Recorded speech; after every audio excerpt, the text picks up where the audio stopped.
Alrighty, so it's been a minute. It's been a while, I think, since I made a video on here. Um, but today is going to be a video on when your rich parents do illegal business. Now, I know this is trading, mostly trading, but I want to do like business, investment, trading type of stuff on this channel. So I've been watching. I think it's the Privilege Few. I'm not sure if it's or it's just Privilege Few. Yeah, just Privilege Few. So I've been watching Privilege Few for a few years now. I think it's been like 2 or 3 years, maybe more. But she recently posted this video on Instagram, and it grabbed my attention. I'm like, man, I didn't even see this one. So it came out like a year ago, maybe a little over a year ago. Yeah, oh yeah, just a little over a year ago. So, anyways, I really want to get into this because it sounds so interesting and kind of scary and creepy. It kind of had some true crime, so I know my fiance is gonna love this. When your rich parents do illegal business. All right, let's jump into it, guys.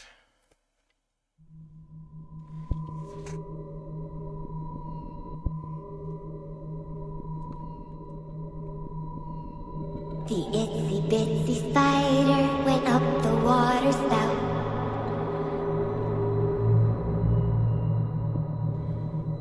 Down came the rain and washed the spider out.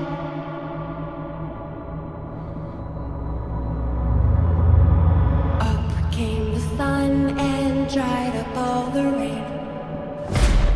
Tonight, we will discuss the taboo subject with you. The subject nobody wants you thinking about because the owners of the channels and the platforms don't want you to know about the other side of being a rich kid. And no, I'm not here to tell you how they're prone to drug abuse and flashy behavior. Usually this comes from those kids understanding from an early age that their parents are willing to risk it all for their business. And when I say risk it all, children are included. Oh, so she mentioned in the comments that the audio was off. Like I can only hear it in like one earbud, so you guys are probably going through that as well. Sorry about The that. majority of rich people didn't make their money honestly. You know it yourself. But usually when you make money, you understand what type of risks you're willing to take. But when it comes to rich kids, it's their parents who decided what type of risks and tragedies they will be going through. So today, I will tell you a legend or a story about my friend of how she, at the age of 13, found out what her parents truly do. I'll tell you how she got kidnapped, how she confronted her parents, and lastly, how she became corrupt herself. Amaris was born in 1999 in a wealthy family in Russia. When she was born, she was the youngest of 4 siblings, and her parents were already doing financially really well. She never witnessed poverty. When her siblings were growing up, it was the 90s. And you have to understand that for post-USSR countries, it really means something. In 90s, USSR fell apart, and it was one of the most dangerous times in Russia. Prior to that, it was communism, and everybody was equal or equally poor. And then in the 90s, it was the magnificent opportunity for everybody to finally get something. And I'll say this. So like since we're all like for the most part traders, investors, or business people, whatever, would you do anything? I wouldn't even say like illegal because I don't think anybody's gonna admit to doing something illegal. But if it came down to it, and you lived in the USSR, I think that's what it was, USSR, would you um partake in communism? I mean, if that's the country you're, I know a lot, so for a lot of us Americans, we're like, oh no, f them damn commies or whatever. But I'm just saying that if you grew up in Russia and you wanted to be wealthy, you would most likely partake in communism. And I'm curious if you yourself would just say like, nah, like I'd rather be a poor commie than a rich commie. You know what I'm saying? Like I'm really curious if you uh will be willing to take that risk and be part of the Communist Party and be wealthy inside of the Communist Party and potentially do stuff that's a little bit on the, for me, I think a majority of things that are illegal are crazy. But I get the reason why stuff is illegal. But, for me personally, if you're curious, I probably would. Like, I wouldn't do anything that could pretty much jeopardize my family, but there's a lot of stuff I would probably do to protect my family, especially if I'm really well off. Like, I probably would want my family to be abroad if I was doing something a little bit on a gray area of morality or whatever. People were using this opportunity, including Amaris's parents. So here's how it was working. Prior, a factory, for example, belonged to the government. But now, since there was capitalism, you could be privatizing that. So what was happening in the 90s, all of the bandits would just come with guns to the factory, and then the other bandits would kill the first one who came there, and then the circle continued. Everybody was shooting each other, but whoever managed to stay on top or to stay alive are known as oligarchs today. Amaris's parents became billionaires within the first few years. However, unlike their family friends, they were not flying on private jets. For some reason, they were flying economy. And Amaris thought that her parents are being so humble, and she really respected them for that. But in reality, her parents knew better than to piss anybody off in Russia. That's why they were keeping a low profile. Apart from having the most successful restaurant chain in the region, they were also known for their generosity. They were investing so much money in the hospitals, in the schools, and anything else. Therefore, in the region, they were known as the good rich. Amaris's mom, though, she was just a housewife, even though Amaris never understood what she defines as a housewife because nobody ever saw her cleaning or cooking. What she saw her mom, Ekaterina, do, though, is always talking with her father, Mansour. But she never understood why. She only thought that her parents are such amazing partners, and she dreams of having a family like that. So for 13 years of her life, Amaris was living carefree. She was the most popular girl at school. She was so amazing at piano, and she was a fabulous tennis player. However, around that age, all of her siblings started leaving. Some of them were pursuing their careers abroad, others were just going to boarding school, and she started feeling a little lonely. But luckily, the house was never empty, because they had chefs, maids, and bodyguards. But even the bodyguards couldn't save her on that day. It was a cold and sunny winter day. Okay, I think this is the part where the Instagram video started. And this story is really interesting. Like I was on the edge of my seat, just like with my phone in my hand. Like it was pretty like scary situation this girl was Amaris in. had the whole house to herself because her parents had to go to a neighbor. Oh, oops, sorry. And I didn't finish. Well, she didn't show the whole video, so I don't know what happens at the end. But I kind of know where the story is going along. City. Well, not truly just to herself, to the maids, the chefs, and the bodyguards. She was sitting on the second floor when she heard, "Amaris, come downstairs." She quickly recognized the voices of her uncles, Paul and Robert. They weren't really the uncles, but that's how the children were calling them. "Uncle Paul, parents are not here, didn't they tell you? They're only coming late at night," she said to one of them. "We're actually here to see you, Amaris." She knew them for her entire life. They were working with her parents for 20 years now, but the moment when she heard this, she knew that something is off. She felt a little nervous, but she kept on calming herself down because she knew that she's not alone in the house and everything is fine. But for the first time, she looked at them differently and she saw some anger in their eyes. "Do you know what your parents do for work?" they asked her. She thought, what a stupid question. Of course, they own restaurant chain, she said. Both of them started laughing, but not with the laugh which she recognized, but with some evil laugh. She got scared that they will do something to her. She thought that maybe she's about to get raped and she's just 13 years old. "Amaris, they're not in a restaurant business. They're selling guns. That's why all of your siblings leave abroad the moment they turn 14. She was confused, but she also didn't understand what she has to do with any. Oh yeah, so like just to add some value to the video. One of the things that it's interesting from my business perspective in this video is like, so it pretty much seems like her family was doing some money laundering, and we'll go into a whole nother video about how to launder money, and not that I launder money, by the way. But we'll go into some videos and just like talk about money laundering and like front businesses and stuff like that. Because I'm pretty sure that the whole restaurant chains and other businesses that they owned in the region of Russia where they were at were probably just, you know, fronts to launder money, like the dirty money of their gun running business or whatever. And I know that was really big in Russia. Like in I mean, that was like decades from like the 90s, 2000s, early 2010s. I'm not certain if it's as big now. I'm pretty sure it is, but you know, I just haven't heard too much about it. Like I did back when I was like in high school and stuff. But yeah, like we definitely need to go into some money laundering stuff because that's what it seems like this family was doing. And I'm also curious to see what the girl ended up doing to be corrupt. Because when I saw this video on Instagram, I was worried that the girl was going to get raped at first. Like, I don't even know if I could say that word on YouTube. But anyways, that's what I was worried about. Like, I was really worried for this young girl. But it seems like she got kidnapped. And it seems like she's fine since she's also corrupt now. So. Or, you know, we'll just say society standard for corruption. Because, you know, I mean, you know. This. She was just a kid sitting in the chair and two grown men were standing right in front of her and making her scared. She was thinking, all right, my bodyguards are in the second building, but my chef or my maids, they will see me and nothing will happen. They will just give them a call. But then they came up closer to her. One of them started recording with the phone. They came closer to her and handed a knife in her hand. What does all of this mean?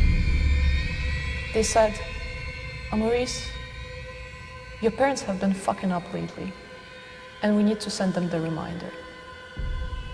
Please cut yourself, darling. Yo, that's crazy. That's crazy. That's crazy, boy. I'll tell you what. Now, some people are gonna probably view me as like a horrible person for saying this, but that could be kind of considered some mercy. You know what I'm saying? They told her to cut herself. They didn't cut her because, you know, maybe they would have been too aggressive or maybe they would have cut too deep or really hurt her.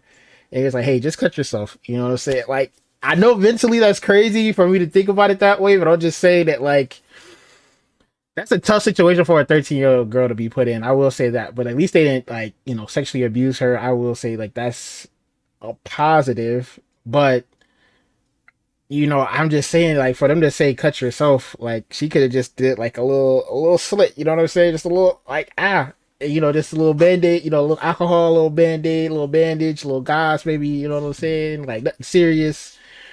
But that's crazy. That's crazy. Also, this video came out on Halloween of last year, so that makes sense why it's kind of a little bit more dramatic. What?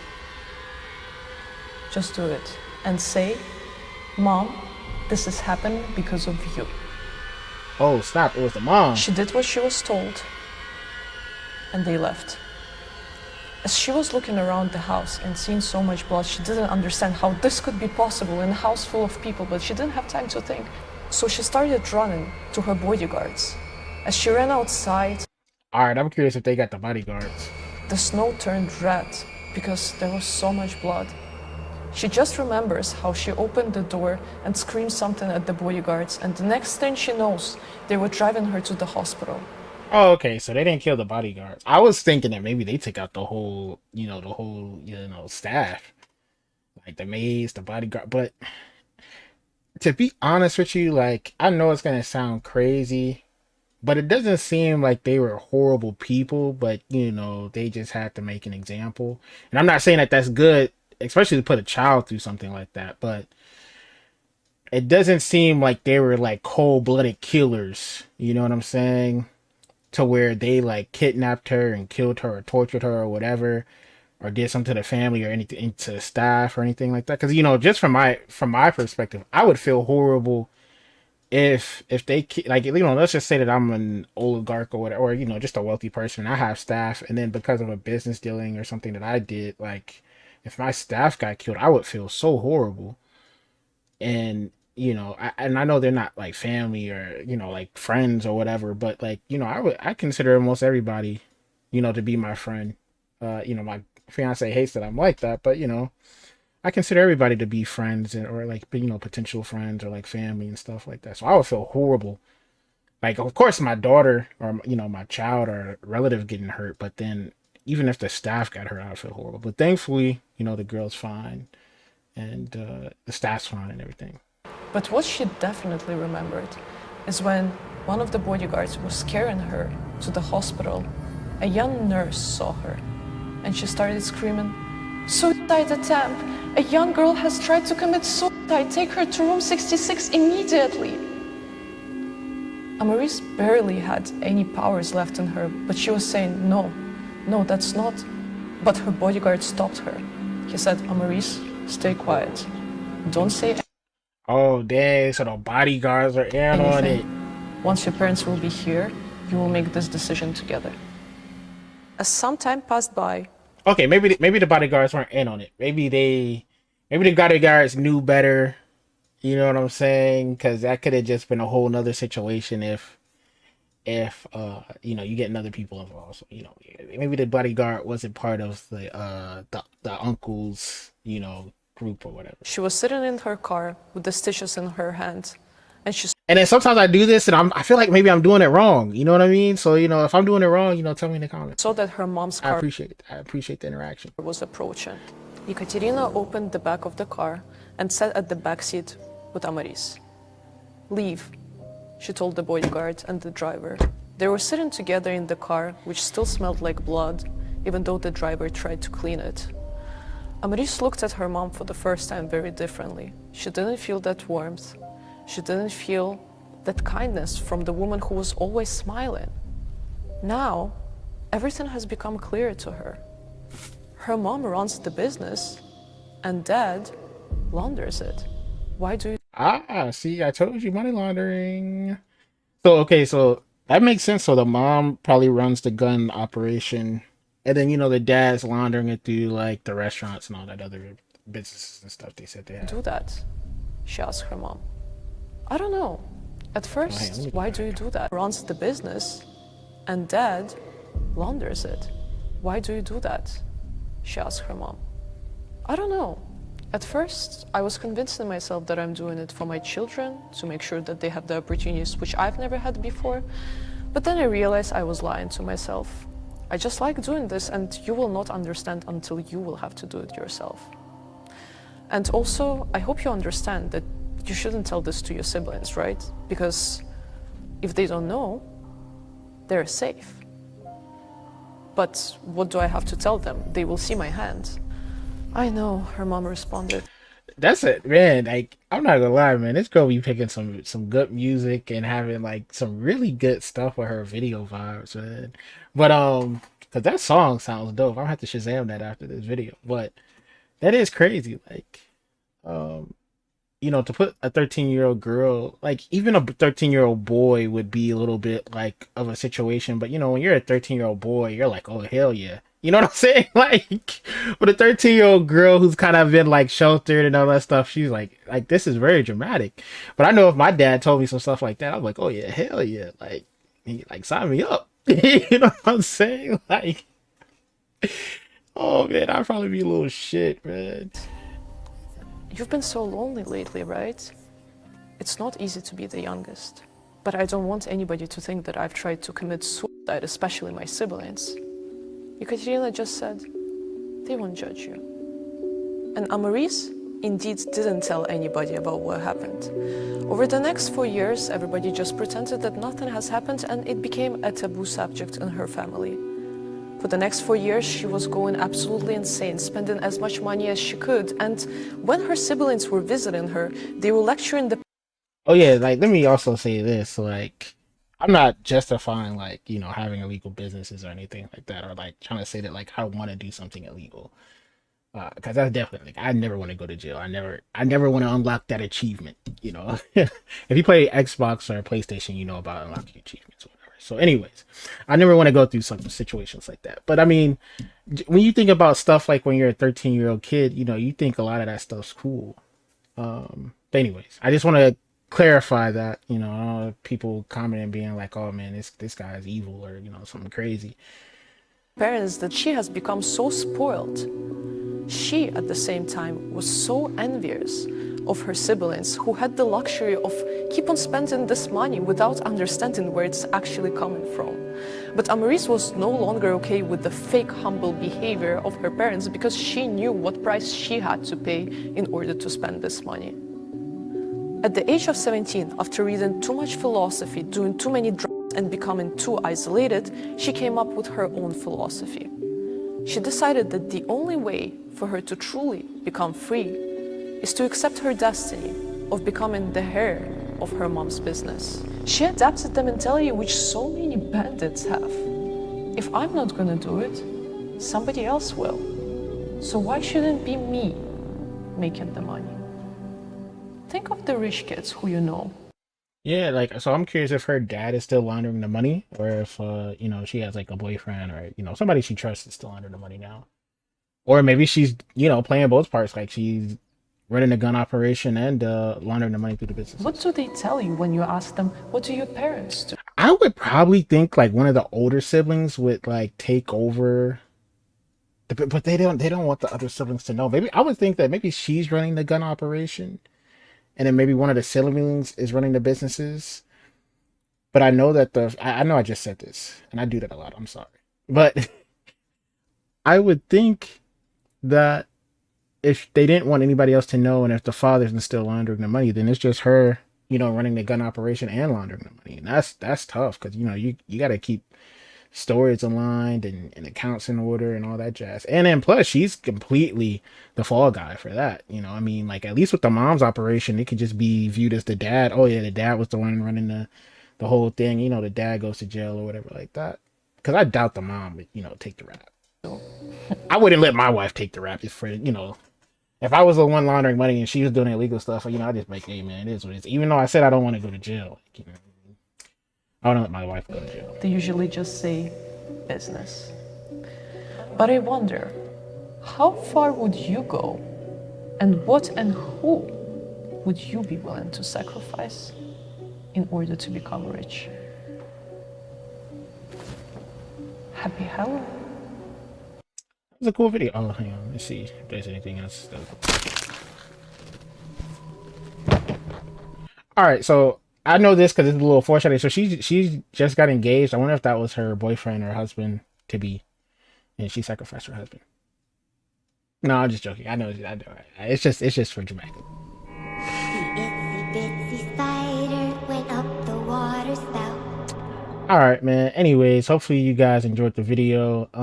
We definitely need to go like a lot more in depth with money laundering and like having fall guys and all that stuff, type of jazz. Offshore bank accounts, all that stuff. So, anyways, peace. Hope you enjoyed the video.